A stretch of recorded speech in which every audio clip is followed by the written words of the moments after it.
Questão 8 de Exame de Suficiência 2018.1, Consulplan. Bom, essa questão, pessoal, ela trata aí do fluxo de caixa, né? Vou fazer a leitura dela aqui, então. As informações a seguir ficaram disponibilizadas pelo Departamento Contábil de uma sociedade anônima que atua no setor de comércio. Ele traz aqui o balanço patrimonial de 31/12 de 2016 e 31/12 de 2017, perfeito? Bom, aqui, vamos dar uma lida aqui juntos no que está pedindo a questão, então, né? Considerando essas informações apresentadas, NBC-TG 03, demonstrações de fluxo de caixa, assinale que o valor que representa o caixa líquido gerado pelas atividades operacionais desta companhia. Bom, pessoal, então aqui a gente tem que elaborar o fluxo de caixa. O fluxo de caixa existem dois métodos para serem elaborados aí, o método direto e o método indireto, tá certo, pessoal? O método indireto ele é um pouquinho mais complicado de ser feito, porém, assim, é o que a gente tem quando tem muitas informações, quando a gente tem mais informações, ele se torna fácil, tá, pessoal? É só a gente gravar a estrutura do fluxo de caixa, né? E especialmente aqui porque está pedindo caixa líquido gerado pelas atividades operacionais, tá? Então ele não está pedindo a demonstração de fluxo de caixa inteira, só a primeira parte da demonstração de fluxo de caixa, e a gente consegue fazer aí a leitura. Para entender um pouquinho mais sobre o fluxo de caixa, pessoal, eu vou logo mais disponibilizar um vídeo aqui no canal, especificando somente esse tema, tá? Porque ele é um tema um pouco abrangente aí, né? Aqui na resolução da questão eu vou procurar passar de uma forma um pouco mais didática e mais rápida também, porque o foco aqui é chegar no resultado da prova do gabarito, tá ok? Bom, aqui vocês já estão vendo que foi feito pelo método indireto, tá certo? Onde a gente tem que observar as variações, pessoal. Então, que variações são essas? As variações dos números dos dados do balanço patrimonial de um ano para o outro. Por isso que o enunciado trouxe aqui 31/12 de 2016 e 31/12 de 2017. Ok? Então, gravem essa informação. Além disso, pessoal, a gente também tem que trabalhar com a DRE. Observe que a DRE, pessoal, ele está trazendo aqui alguns dados, né? E alguns desses dados aqui vão interferir diretamente lá na nossa demonstração de fluxo de caixa, tá? Então, como é que a gente começa, pessoal? Primeira informação aqui, ó, a gente está vendo que tem uma informação adicional dizendo que em 2017 foi pago dividendos no valor de R$700 mil. Como que a gente faz para saber se esses R$700 mil já está contemplado aqui nessa variação de um ano para o outro? Normalmente está, certo, pessoal? Para saber se não tem nenhuma pegadinha, para saber se a Consulplan não teria feito alguma coisa, a gente pode fazer o cálculo também. Então, eu vou pegar aqui esses R$16.500, que seria o saldo anterior do nosso patrimônio líquido, 16.500.000, aliás, né? Estou fazendo na calculadora aqui.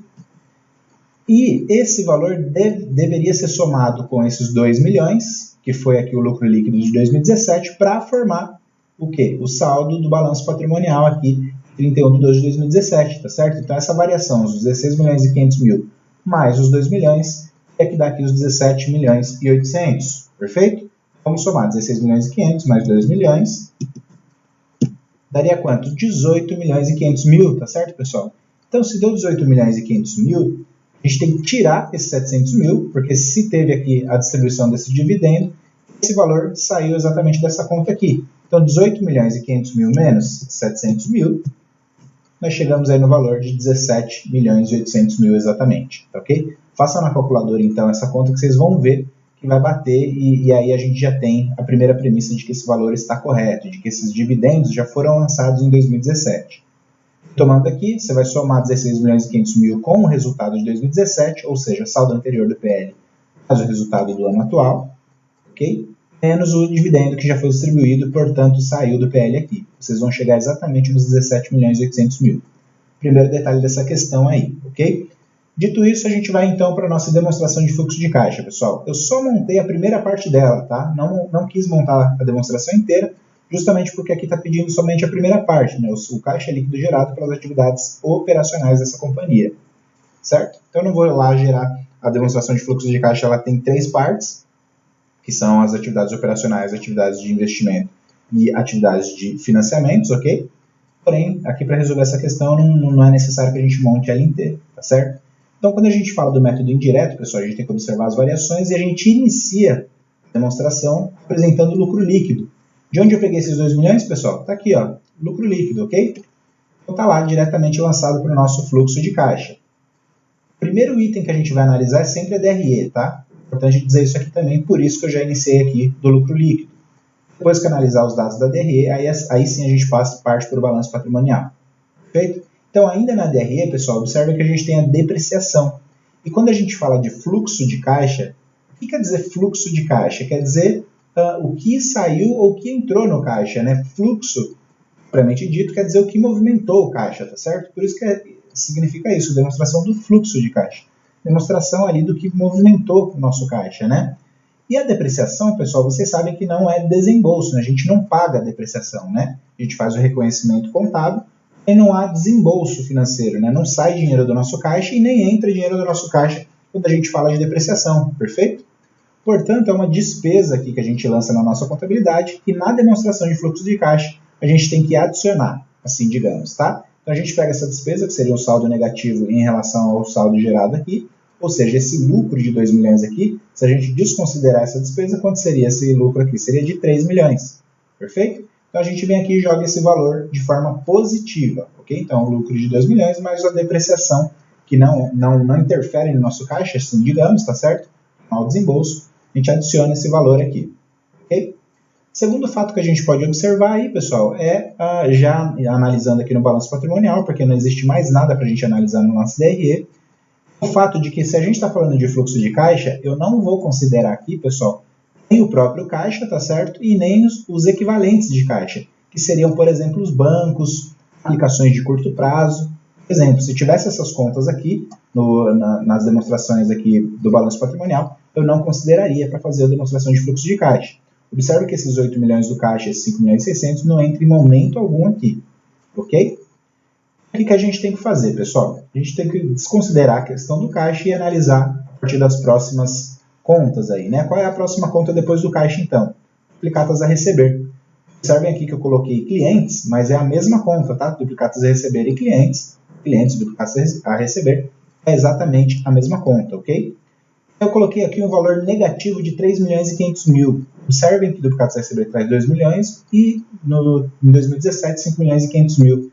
Então, de onde o professor tirou esses 3 milhões e 500 mil, pessoal?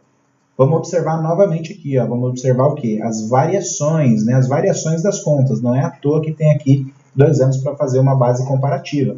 Então, se a gente fizer a conta de 5 milhões e 500 mil menos 2 milhões, estou fazendo aqui também, tá?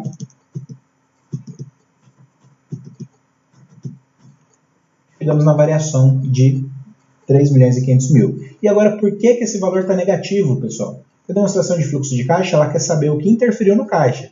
Lembrem disso, coloquem isso na mente aí, né? Então, observem comigo aqui, ó. Se eu tinha de mercadorias, aliás, de clientes, 2 milhões, e eu passei a ter de clientes 5 milhões e 500 mil, isso quer dizer que eu deixei de receber. Certo, pessoal? Meu cliente aumentou, eu deixei de receber. Se o cliente tivesse diminuído dos 2 milhões para 1,5 milhão, por exemplo, seria uma situação favorável para o caixa, né? Eu recebi bastante, recebi mais do que tinha, na verdade, né? No caso aqui eu tinha 2 milhões e esse valor aumentou, ou seja, eu deixei de receber. Então essa variação se torna negativa por essa questão. Perfeito? Então está lançado aí a depreciação conforme a gente foi falado e esse item também dos clientes de forma negativa. Próxima conta depois do duplicatas a receber, pessoal, seria mercadorias para revenda ou estoques, tá? Deixei de propósito aí para vocês terem um link, né? Fazerem link, nem sempre vocês vão ver as contas com os mesmos nomes aí. Mas tem que saber identificar no balanço patrimonial cada coisa. Mesma coisa, pessoal, a gente vai ver a variação, né? Eu tinha de mercadorias 4 milhões e eu passei a ter de mercadorias 5 milhões. Ou seja, eu deixei de vender também e isso interferiu diretamente no meu caixa. Se eu deixei de vender, eu deixei de receber. Perfeito? Então eu coloco aqui uma variação negativa no meu caixa de 1 milhão. Perfeito? É assim que se faz. Acabamos aqui os itens do ativo, tá certo? O ativo não circulante a gente não vai considerar, porque seria atividades de investimento. A gente vai falar num vídeo específico aí do fluxo de caixa sobre isso, tá certo? Então eu passo lá para o passivo circulante. A primeira conta do passivo circulante tem aqui fornecedores. Eu tinha 4 milhões aqui de fornecedores em 2016, passei a ter 6 milhões e 200 de fornecedores em 2017. Já essa situação, pessoal, é uma situação favorável, tá certo? Fornecedores, se a gente pagar um fornecedor, não representa uma saída de caixa? Então, se a gente tinha 4 milhões e passou a ter 6, quer dizer que a gente deixou de pagar. É diferente da situação da duplicata, entendeu? Se a gente deixou de pagar, é uma situação favorável para o nosso caixa, é dinheiro que ficou em caixa, tá certo? Então, por isso que eu coloquei aqui uma variação de 2 milhões e 200 de forma positiva para fornecedores. 6.200.000 menos 4 milhões, ok? Próxima conta que a gente tem, salários a pagar. Salários a pagar, eu tinha 500 mil, passei a ter 600 mil, ou seja, uma variação positiva também de 100 mil reais. Por isso que está lançado aqui. Perfeito? E deixei de propósito essa conta de financiamentos a pagar, porque essa conta não entra nas demonstrações aqui das atividades operacionais e entra sim nas demonstrações das atividades financeiras, ok? De financiamento. Tá certo? Então a gente não considera essa questão dos financiamentos a pagar aqui. Feito isso, pessoal, o que eu faço? Agora eu vou fazer uma conta, né? 2 milhões mais 1 milhão, menos 3 milhões e 500 mil, menos 1 milhão, menos 2 milhões e 200, mais 2 milhões e 200, mais 100 mil. Fazendo essa conta aqui de mais e de menos, eu chego aqui no caixa gerado pelas atividades operacionais de 800 mil reais, resposta alternativa C. Perfeito? Então observe que quando a gente vai tratar do fluxo de caixa, tem o método direto e indireto, primeiramente, e no método indireto é onde a gente tem mais dados aqui, conforme essa questão nos induziu a fazer o método indireto, tá certo? Se fosse o método direto era um pouquinho mais simples, porém precisaria ter alguns outros dados também. A gente vai tratar num vídeo à parte aí. E fazendo a resolução dessa forma, acredito que fica bem didático, fica bem fácil de vocês entenderem como é que funciona a demonstração de fluxo de caixa, que é obrigatório para todas as entidades aí. Perfeito? Então, dê um like nesse vídeo, se inscreve no nosso canal e nos vemos nos próximos vídeos.